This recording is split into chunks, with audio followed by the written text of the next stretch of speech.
Hello and welcome to Saints Live. I'm Steve Forbes. I'm Kenzie Benali. And we're here as Southampton return to Premier League action following the international break. And it's Burnley who make the trip to St Mary's today on a lovely sunny day in April. Now joining us to talk all things pre-game, a former Southampton captain Dean Hammond, and someone who needs a post-lockdown haircut a bit more than me, NBC reporter Joe Prince-Wright. How are you guys doing? You okay? Yeah, doing good. I need that haircut though, it's lined up. Oh, you and me both, buddy. I've got to wait till May. But Kenzie has the team news straight away for us, don't you? We certainly do, yes, and you can see it on your screens now. Let's take you through it. In goal, Fraser Forster. The back four is made up of Kyle Walker-Peters, Jan Bednarek, Yannick Vestergaard and Ryan Bertrand. In midfield, our captain James Ward-Prowse is fit enough to start. He lines up alongside Ibrahima Diallo. Out wide, Stuart Armstrong and Theo Walcott, who comes straight back into the starting 11. And leading the line for Southampton today is Nathan Redmond and Danny Ings. The Southampton substitutes then are as follows: Alex McCarthy, Jack Stevens, Mohamed Salisu, Alex Yankovic, Will Ferry, Nathan Teller, Musa Gineppo, Takumi Minamino and Shay Adams. So we're jumping straight to it then, guys. Dean, we'll come to you first. What do you make of that starting 11? Well, it's a very, very strong team to start with. The manager's obviously freshened it up a little bit with bringing Theo Walcott back in and Danny Ings. It'll be interesting to see if Theo plays up front alongside Danny Ings, or he plays wide and Nathan Redmond plays up front after his really impressive performance against Bournemouth and scoring 2 goals. So I expect him to play up front alongside Danny Ings. Brilliant that James Ward-Prowse is fit. He's such an important player, you know, captain of the team, leads by example. That's really, really important. And a little bit surprised that Shay Adams has been left out, to be honest. I think that probably may come down to a little bit of international fatigue. He's gone away and played 2 games for Scotland. He's travelled as well. There'll be some emotional fatigue there, some physical fatigue. So maybe the manager's made a sensible decision, but I think his form has been so good of late. I was surprised, if I'm honest. The back 5 picks itself. And obviously Stuart Armstrong is in fantastic form as well. So it's a really, really strong team, and hopefully the fresh legs of Danny Ings and Theo Walcott coming back into the team that have recovered from injury can be a real bonus and positive for the starting 11 today. Yeah, most definitely. Joe, let's come to you for your thoughts then. As we've just said, perhaps the biggest surprise is Theo Walcott starting. What do you make of that decision? It's a good decision. I think Theo's experience at the moment will be really good in the run-in. He's been here before, the situation where Saints need to pick up wins late in the season. Got the FA Cup semi-final coming up. And I think, as Dean mentioned there, him and Ings coming back in, it gives Saints a bit more stability. I am maybe a bit concerned that it might have a bit of rust to shake off the two of them. Maybe would have just started one of those players, Ings and Walcott, that have been out for a while. But that said, I think their experience is key. And I think, for me, it's probably just about the right call. But Saints have so many good attacking players at the moment, and that hasn't been the case for most of this season with all the injuries and other things going on, that it's a bit tough to kind of pick a front four, if you like, at the moment and see how they're going to line up. So, Ralph has a lot of options finally in the team selection, which is great. And I'm really intrigued to see how long Theo and Danny can last for, maybe 60, 70 minutes. And of course, they've been able to work with the squad and the manager over the international break on the training ground, with Nathan Redmond and a lot of those other players as well. So maybe that's what the manager's thinking there. They've had a few weeks now to prepare for this game. And I'm really excited to see Danny Ings and Theo back. Yeah, us too. Dean, you said after the Bournemouth game that Nathan Redmond had earned the shirt. He's obviously starting today. What impressed you so much about his performance in the FA Cup? Just his all-round performance, Steve. I just think he was... it looked like he had his belief back. He had his confidence back. As you can see there, Nathan is at his best when he gets on that half turn and he drives towards the opposition defence. And it's a fantastic pass for Gineppo's goal. You know, he gets an assist. He gets his 2 goals as well. But when he's running at pace like this, when he's in full flow, he's a brilliant, brilliant player. And it was lovely to see that. I think... I mean, I don't know Nathan, but I could imagine he's pretty self-critical of himself, you know, reflects on his own game and maybe judges himself a bit too much and can put a bit of too much pressure on himself.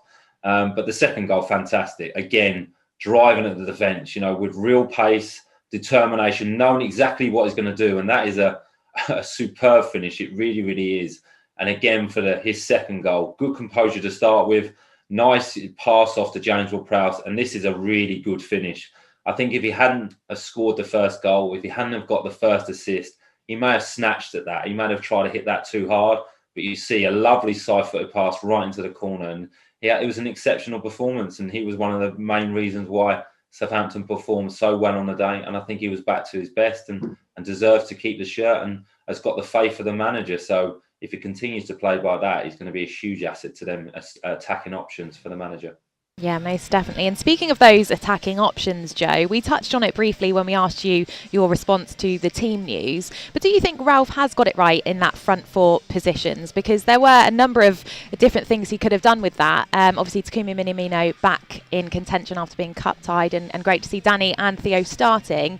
Do you think that's causing him a bit of a headache? And as I say, do you think he's got it right today? Yeah, it's causing him a nice headache, I guess. He really hasn't had that headache for many, many months now about who he can select up front, because it's just whoever's been available. So has he got it right? Probably. I think, like I said, he's gone with experience. Burnley are a tough, physical team, very well organised. So Danny Ings and Theo Walcott have been around the block numerous times, both of those guys. So maybe he's just gone for the experience there. But Moussa Djenepo has been playing really well. We've highlighted his defensive work off the ball. But against Bournemouth going forward, great finish, created a lot of chances too. So he can count himself pretty unlucky not to be in that starting lineup. And Minamino as well, whenever he's played, he's added quality in something a little bit different. Dean's mentioned it before, his runs off the ball centrally, kind of opening up space in those central areas from out wide is really something to look at with him. So yeah, Saints finally have a lot of attacking options. I guess we'll find out if he got it right in a few hours from now. But it's good to have options, and there's a good mixture there of speed, creativity, experience, and directness. So yeah, pretty much full strength for Saints, because Stuart Armstrong is, for me, the player of the season so far. He's right up there. He's been sensational. So you can't leave him out of the team. Yeah, while we're highlighting all the attacking options that Ralph has at his disposal, Dean, is it time they start producing goals? Because Saints have only scored 11 in 2021, and only the bottom three in the table have scored fewer than that. Yeah, I think we need to appreciate that Southampton have created chances. They just need to be a little bit more ruthless now in front of goal. And I think having the players back fit will help that. Competition for places is always healthy. You know, as a player, it drives you on. It helps you perform better. It keeps you concentrated. You know you've got to perform to keep the shirt. So to have them options is brilliant. There's different types of players as well. I agree with Joe. I think Stuart Armstrong is key to everything. He really is. If he plays well, Southampton tend to play well and create a lot of opportunities. If we can get Danny Ings fit again, you know, firing on all cylinders, obviously he's a fantastic player and a natural goal scorer.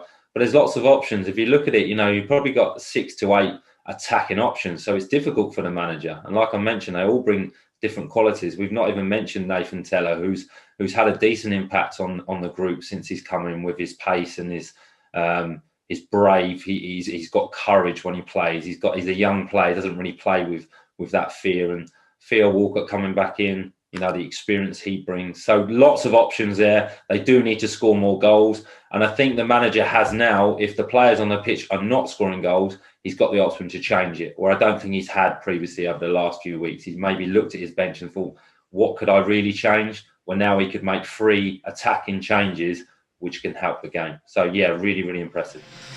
Well, obviously, up until this point in the show, we've been looking forward to the job at hand today. But really, we have to get your thoughts on our FA Cup semi-final tie with Leicester. We can't really go on without mentioning that, can we? Dean, we'll come to you first. What do you make of that draw? Certainly a big one for you, that's for sure. Yeah, it's a huge game for both clubs, and 2 of my previous clubs, and probably the best draw that Southampton could have got, to be honest. You wanted to stay clear of Man City and Chelsea, and it's a one-off game at Wembley. If I'm honest, I think there's some pressure on Leicester City. You know, they've never won the trophy. They're desperate to win a trophy. I know that. They'll be expected to probably win. They'll be the favourites for the game if you look at the league position and the way they've performed all season. But Southampton have been exceptional in the FA Cup, and on a one-off game, they've proved this season they can beat anyone. So it'll be an exciting tie. I think it'll be a good tactical battle as well. Two managers that are really deep thinkers about the game, really study the game, know the game well. So yeah, lots of attacking players on the pitch as well. So, and Wembley's a big pitch. So hopefully there'll be goals. It'll be entertaining. But don't ask me for a score prediction. We won't just yet. Perhaps on the day we'll put you on the spot.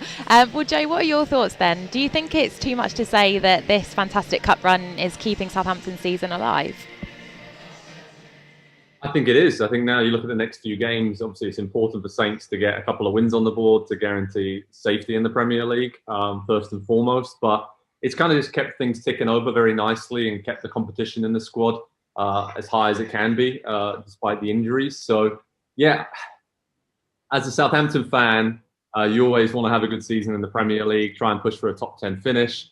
But there's something special about the FA Cup. I mean, growing up in Southampton, hearing about the side from 1976, from my father, my grandparents, all the great stories and about how that team made history. You get the sense that something special is building with this team, and they understand the importance of this competition to Saints' fans. Because let's be honest, it was a great start to the season. It petered out a little bit, but this would be a great way to salvage things.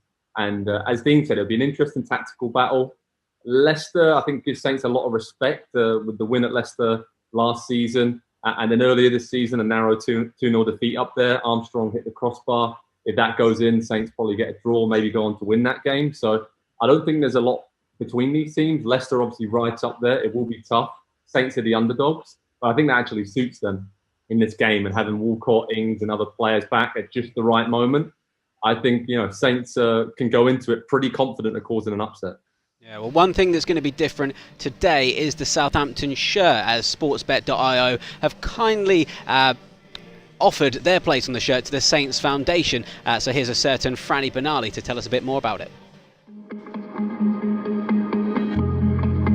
Hi, I'm Franny Benali, and as an ambassador of Saints Foundation, we're absolutely thrilled that sportsbet.io are donating their partner assets to Saints Foundation ahead of the Burnley game. I'm absolutely delighted to be wearing this shirt that the players will be wearing in the game, and it's a unique opportunity to shine a spotlight on the work that the foundation do. It's been a year since the Saints As One initiative was launched, and I'm so proud of the work that the charity and the football club have done to support vulnerable people in the local community, especially with prescription delivery service, food deliveries and volunteering at NHS vaccine clinics.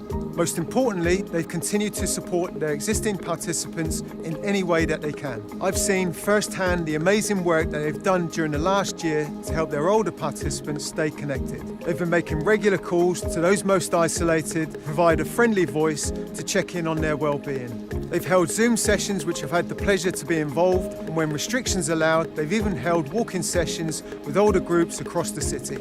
Bob, don't go too fast for me, I have to keep slow. Of course, it's not just older people they've been supporting, it's young people too. This has included work in schools as well as keeping young people active, educated and engaged. For you, then me and you switch places. That's it. I'm so proud of the work Saints Foundation have delivered during the last year. They now can't wait to get back out into the community, supporting their participants face to face. And here's how you can help. If you can donate the £10 you would have spent here at the Burnley game, you will help Saints Foundation to continue transforming the lives of people in and around Southampton. And best of all, sportsbet.io will match your donations pound for pound.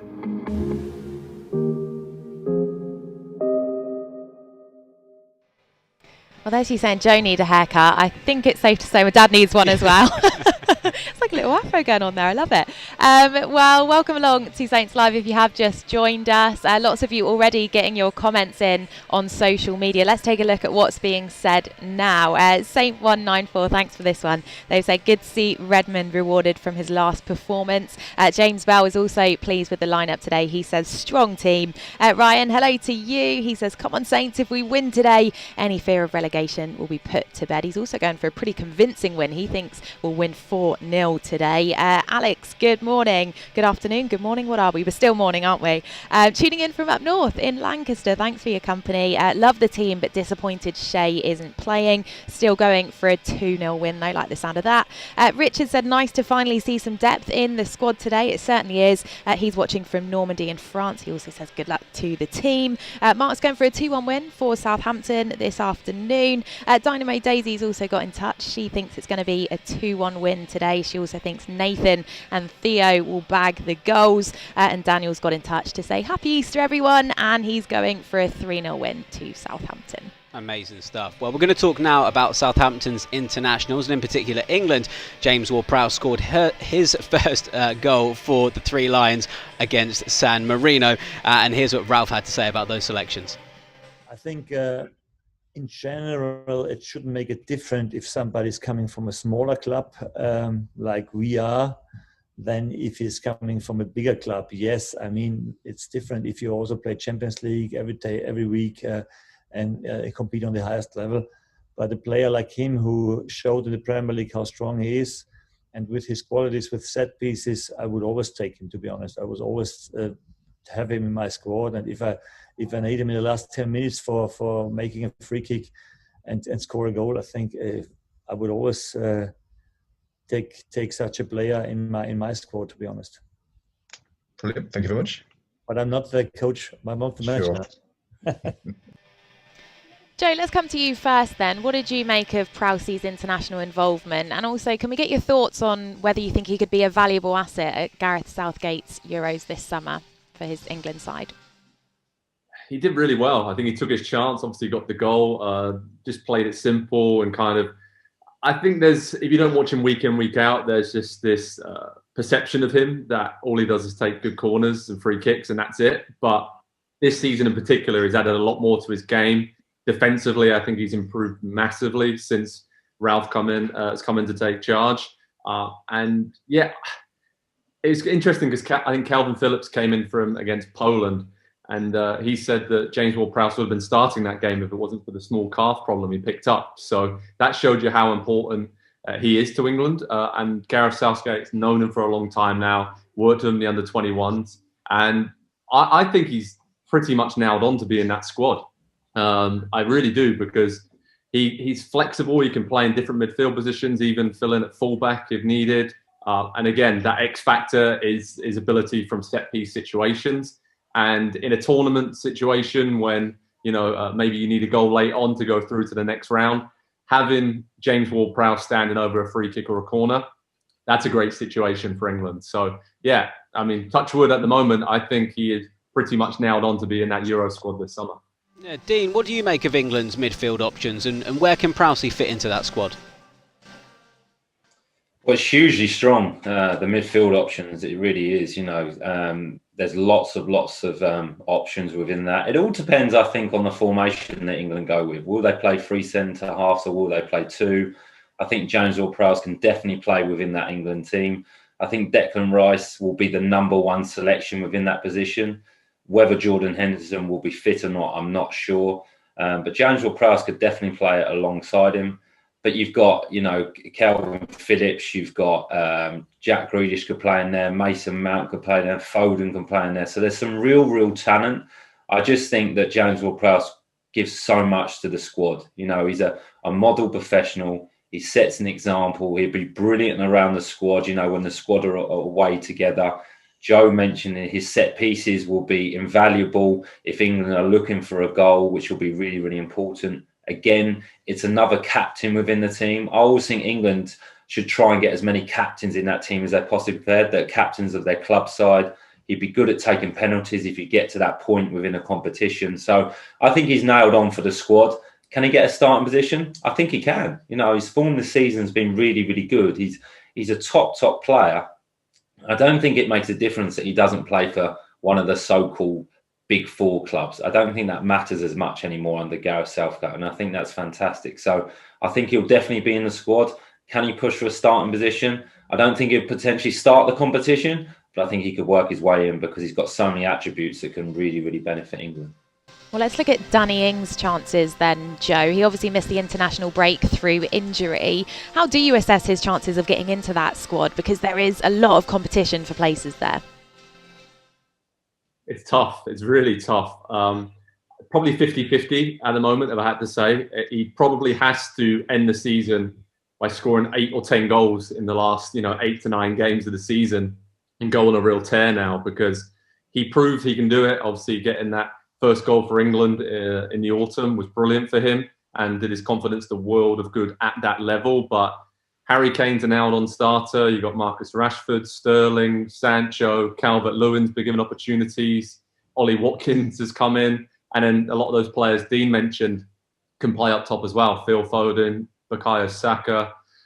There's so many options. It's really going to be tough for Danny, but maybe that's great news for Saints. He's going to kind of have that carrot dangling in front of them there, that if he goes on a great run at the end of the season, he can force his way into the squad. And the good thing for him is he's already been in the squad over the last 12 months on multiple occasions. So it wouldn't be a risk or a gamble for Gareth Southgate to call him up. They know exactly what to expect from him. And the main thing I'd say about Danny is he gives you something a little bit different to those other strikers, especially centrally that I mentioned.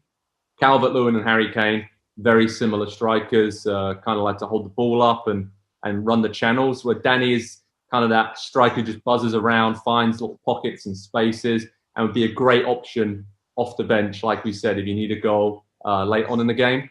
It's going to be tough for him to get in that squad, but he can definitely do it. And then if he gets in the squad, we all know that Danny can take his chances. So, 2 really good opportunities for 2 Saints stars to be big stars for England this summer if they do get the chance.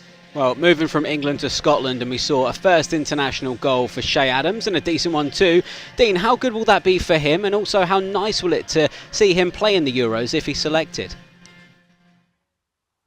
Again, it would be brilliant. It's another part of Shea's development. You're right, Steve. The goal was fantastic and very instinctive, like we speak about Shea most of the time. It's a great turn. He receives the ball really well. And if you look at it, he has a second touch before he strikes and really compose himself. And we know that's the way Shea likes to finish. It's them powerful shots, them strikes from the edge of the box. It's a great finish. And it will do his confidence a world of good. He's an international footballer now.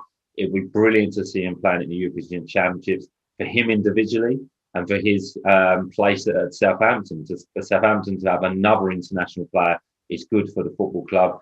And like I mentioned, it's all part of his development now. I think he's had a good season. There's been ups and downs for him. Of late, he's been fantastic. He's led the line really, really well. And I think it's a great addition for Scotland. I think they need a central striker, and he's at pivotal point now. So I think he'll do well for them. And it's great to see that within the 2 games, he's got off the mark really, really quickly. He's got that goal. It looked like he settled within the group and been accepted, which is important as a player. So it was a great strike. Really, really good. Yeah, delighted for Shea there. Joe, back to England though. How do you rate their chances at the European Championships this summer? Cynic in me says lose in the semi-finals on penalty kicks, but I think semi-finals is the bare minimum with this squad and playing a lot of games, obviously on home soil. I think this squad is capable of winning it. Of course it is. They'll be right up there, along with, probably say France, obviously Portugal, Spain, the big boys, of course, and Belgium. I think England are in that bracket of the top teams there. Yeah, got a good feeling, but we all know how that usually goes going into a tournament. So it's probably best to just keep expectation levels a bit lower, like the last World Cup, and that worked out pretty well. But semi-finals at the very least, right? I mean, we've all got hope for that. What about you, Dean? Because personally, I think that Scotland are going to cause an upset in the group stages, or at least I've got my fingers crossed they do. Look, I'm with Joe. I'm not trying to get too carried away. There's so much talent within that England squad that there really is.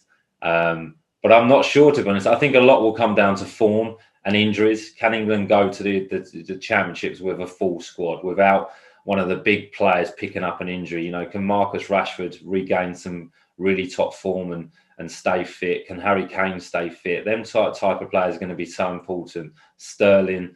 And then it's like I mentioned, the formation that Gareth plays. Can we I like Gareth Southgate as a manager. Sometimes I think they're a little bit negative with the players they've got. Can he allow the players to go and express themselves at a tournament? I'm not sure whether he'll do that, but there's definitely enough within that squad and that group to cause some problems, win games and progress through the championship. But a lot of it comes down to luck. You know, if England go to a penalty shootout, turn the TV off probably. So we'll have to see. But I think they've got as much talent as they've ever had. And to be honest, there's a little bit of expectation which can either work in your favour or really go against you.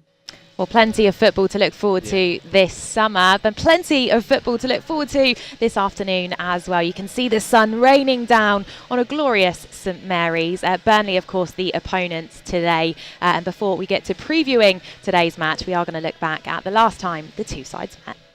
Welcome to Turf Moor, a cold night here in Lancashire. And then Bednarek has to get there ahead of McNeil, finds Walker-Peters. Now Armstrong goes on his outside. There's a run from Adams. He's onside at the moment, pulls it back towards Ings and scores. And if it stays onside, Danny Ings has scored against his former club and he's got his third of the season.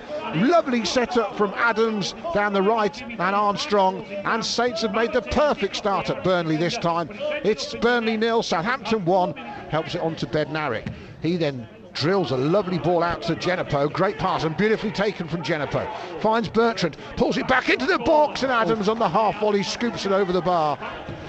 Ball in from Westwood. Wood head across the 6-yard area and a good catch by McCarthy. Just try and put some pressure on Pope as he slips as he cleared. It was almost worth it, but then that long clearance Bertrand has to get to before Wood, and he's under hit the back pass. Wood's gone past him, but the referee has already flagged. Burnley are going mad. Has the ref given offside? Not the linesman. And Bardsley crosses, back post McNeil, and he's put it back across the 6-yard. A shot from Taylor. Oh, that's a well great saved save from McCarthy. Oh, Armstrong driving towards the D again from the right. Clever ball. Ings is offside. Flag did go up early. And the referee says that's it. You spent too long, Burnley. Southampton have their first points of the season. Well, that was our first win of the season there, Dean. Just how vital was it to get off the mark at that point? Really, really important, because I think there was a little bit of expectation on the team because of how strong we'd finished the previous season. Lost to obviously Crystal Palace on the opening day, then lost to Brentford in the Cup and convincingly lost to Tottenham at home with a heavy 5-2 defeat. So a really good reaction from the players to go away at Burnley and win. And like we just see the first goal there, the movement from Shea, the combination between him and Danny Ings was brilliant. It's a great pullback, great assist and a really good finish from Danny. And I think it was a day where McCarthy made some really, really important saves as well, which showed the importance of him in the team at the time. And it set the tone for the rest of the season, or that part of the season. I think after this game, we went 7 unbeaten, picked up some really, really good results, got into the rhythm. The team started playing some really, really good some football. Because before this point, even with the defeats, the team had been playing pretty well. The performances have been good. But to go away to Burnley and win is always important. It really is. And it kind of, like I mentioned, set the tone. So an important win and a great goal as well. And that relationship between Shea and Danny hopefully will continue for a few more years, because I think it could really blossom. Yeah, definitely. Joe, what have you made of Burnley this season then? They've been Burnley. They've just been like solid defensively, and you know what you're going to get with them, right? They've been in the Premier League for so many years now. They just tend to always get to 40 points one way or another. And there's a lot to be said for that, because the resources they have, they don't buy a lot of players. They don't bring in a lot of big names. But Sean Dyche has got a very clear playing philosophy. Yes, they're solid. But what I've liked in recent weeks when I see them before the international break, especially the win away at Everton, was they added some style to that substance. Dwight McNeil got on the ball, scored a great goal. And they have players now in those attacking areas that can make a difference and kind of take them perhaps to the next level. I still think, like Southampton, they need a few more wins to be safe this season. But you'd back them, drawing against Leicester, drawing against Arsenal, and then winning away at Everton. They're in pretty good form. They've been unlucky with injuries as well. So all things considered, it's been a very Burnley season for them, and that's no disrespect to them. A lot of teams would love to be in their situation, and financially, they're a very well-run club. And I think, you know, they have been a bit of a bogey team for Saints over the years, haven't they? And Ralph always mentions how pleased he was to finally get a win away at Turf Moor earlier this season, and how that was a bit of a marquee moment to kind of show that Saints could play slightly differently and deal with that physical, direct approach. So be interesting to see how that's developed over the season. But yeah, Burnley, you kind of know they're exactly what they say on the tin. It's going to be a really tough game for Saints today. They don't make many defensive mistakes, don't give up many opportunities. And with Nick Pope in goal, I mean, for me, probably should be starting for England this summer at the Euros. So it's going to be tough. It's going to be tough. Burnley, you should never, ever underestimate them. Yeah, Burnley, the Ron Seal of the Premier League. Both Saints and Burnley have 33 points at the moment. And looking at the foot of the table, Dean, how do you assess things for both sides? I think both sides probably need 2 more wins. Probably 2 more wins and a draw. I think you always try and get to that 40 points if you possibly can, or around that mark. And I think both clubs are in a similar situation. One thing that will benefit Burnley is they've got experience of this situation. They've got understanding. They're almost expected to be in this position. They've got a manager who's got really good experience, who's got a team that's well drilled.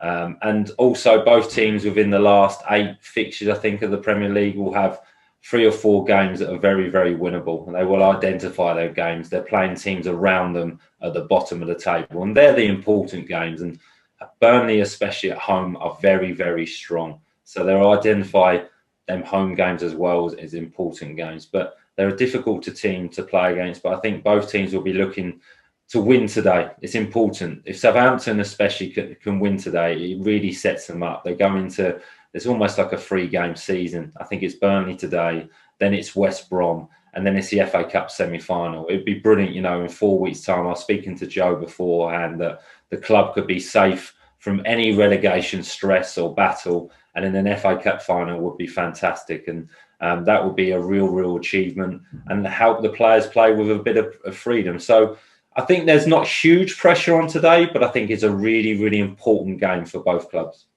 Joe, what's your thoughts then? Do you think a winner today will guarantee themselves Premier League football next season?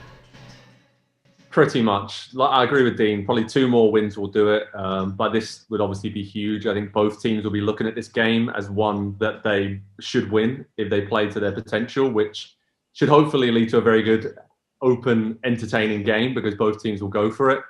But as Dean mentioned there, I think it's important to get as close to 40 points as quickly as possible. And then you don't know what's possible with the FA Cup semi-final, going to the final, hopefully, and then trying to push for a top 10 finish for Saints. Because as soon as they started Project Restart so well in the summer, got a few wins on the board, that mini-season, the pressure was off then for the final 5-6 games. And we all saw how well Southampton played in that stretch. So for me, this is a very similar situation. You've almost, after a long international break, not as many players have gone away as in previous international breaks. So a bit of a break for some of those players. Injured players have come back. And now it's that start of that mini-season that Dean mentioned where it's kind of a fresh start for Saints in many ways. So it'd be great to start that with a win today against Burnley. But then Burnley will be looking at that very similarly. So massive step towards safety for whoever wins this one today. Well, just before we wrap things up, gentlemen, it's time for your score predictions. Dean, how do you think this one's going to pan out? I think it'll be a tight game. Joe mentioned it, Burnley don't really give you much. They do the basics very well. Their defenders are unit. They pick second balls up and they do carry a threat going forward. So I think it'll be a tight game. I don't think there'll be a lot in this today, but really important. I'm going to go for a Southampton 1-0 win, which would be really, I think the result is more important than the actual performance today. And I think the mini break we've had with the fresh legs coming back in could really help Southampton because when they're fresh, they can play at that high intensity for longer periods of time. And I think they can cause Burnley some problems today. But a tight game and a 1-0 Southampton win. And Joe, what about yourself? Do you think it's going to be a tight game too? I think so. I'm going to go for a 2-1 win to Southampton. I think the extra quality in attack with Ings and Walcott coming back will just be the difference. But yeah, it's going to be a nervy one. There will not be a lot in this at all. set pieces could be key. So it's great to have James Ward-Prowse fit and back. Yeah, it'll be a bit of a nail biter, but I think Saints will just get the job done. Well, we're looking forward to it, aren't we? Dean, Joe, thank you so much for your fantastic insight as always. And thank you to you for watching along at home. Now, as we've mentioned, today is the official Saints Foundation charity match. So we thought it was only right to end the show by hearing from someone who has benefited from the amazing work Saints Foundation do in our local community. Thanks for watching, and we'll see you at full time. I've always felt part of the Saints Foundation. I actually felt that I belonged. Hello, my name's Michael Pearce. I'm 35 years old. My disability is mild cerebral palsy from birth, and I've been engaging with the Saints Foundation for nearly 20 years. My life before I engaged with the Saints Foundation, to be honest with you, I would be the last person to be picked in any team who didn't always sort of feel included. I went to Vienna with the Saints Foundation to be part of the special needs football tournament they were holding over there. Playing out on the AstroTurf, I've never ever felt so included as I did that weekend. It made so much of a difference to me now. So many lovely memories, but I've always felt part of the Saints Foundation. I actually felt that I belonged. I never would have dreamt of having the opportunities I've had with the Saints Foundation. The last Saints Foundation charity day was Southampton at home at St Mary's, and they were playing Wolves. And I got selected to be a flag bearer. I took it all in. You stood on the pitch at St Mary's. Not many people get to do that. Obviously Saints won as well, that helped later on, but absolutely brilliant experience. We had a surprise trip to Staplewood. We're all given a same shirt to keep. And just to walk into the dome was amazing. Speechless. I'm not very often speechless. It is an experience I will never forget. One of the opportunities I've had with the Saints Foundation is to meet some of the first team players. Like a dream come true to me. To have Danny Ings behind you, tapping you on the shoulder, and you have to have a chat with both of them afterwards. Absolutely brilliant. Exactly, see, he's my friend. Sit down. To be asked to be a Saints volunteer is, to be honest, one of the proudest moments in my life. I'm there to encourage, and I make sure everyone gets the ball, regardless of their disability. There's never ever a time when you should never get the ball. Everyone should be included. I always look at the badge, I know it sounds silly, I always look at the badge and I think, yeah, I'm actually somewhere now where I belong. Oh God.